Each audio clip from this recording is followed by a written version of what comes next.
Egunon, Isabel Salcedo naiz, eta botanika arloan lan egiten dut, eta bereziki ikertzen dut mikologian.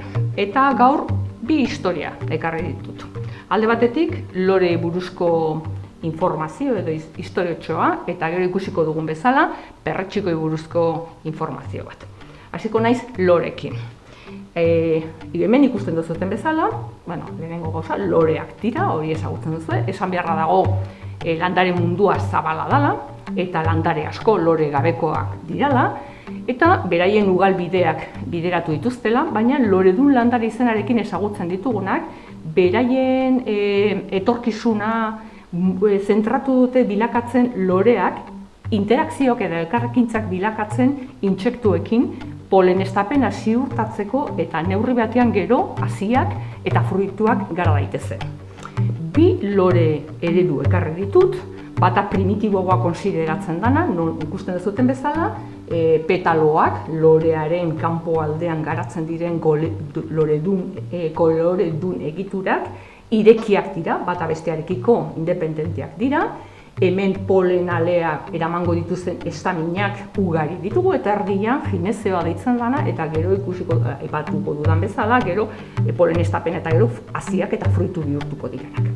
Kasu honetan, interakzio horiek edo intsektuak erakartzeko polenestapena gerta dadin, lore mota hauek garatzen dituzte estamina ugari, polena ugari bilakatuz, eta hori intsektuei eskainiz, eta horrela bideratzen dute polenestapena. Arrakasta izan dute, baina eboluzioan beste lore mota desberdintzatu da, elkarrekintza horiek interakzioak askoz ere estuagoak bilakatuz. Kasu honetan, petaloak, hemen ez bezala, lotuta daude, hau da, ezpainbiko famili bat deitzen dana, non petalo horiek lotzen dira kolore bizikoa, batzutan gainea hemen kolore desberdinak, batzutan esaten da autopista eta dana intsektuentzat bilakatzen dituztena, erakargarria izan dadin.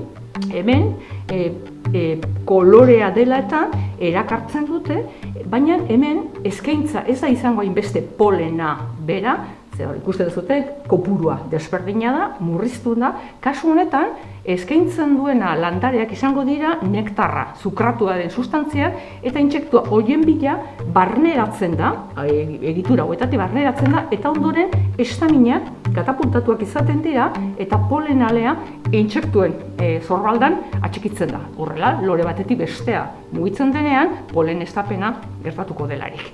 Helburua bat azten bestea polenestapena betetzea.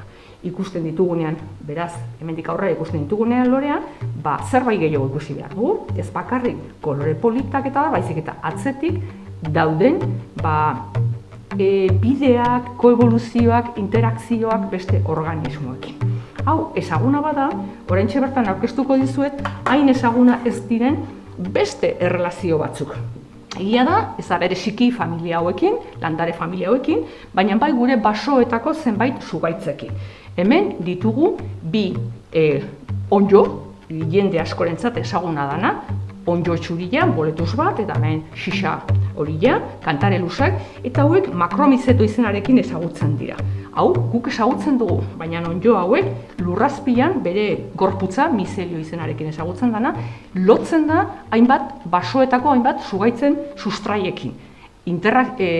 Elkarrekintzak bilakatuz eta favoratzen kanpoan ikusten dugun zugaitzaren hazkundea. Eta noski, beraiek ere aurrera egiten dutelarik. Gaurkoz, nahiko, eta espero dut, hemendik aurrera pentsatzea, ez garala inoiz bakarrik bizitzen.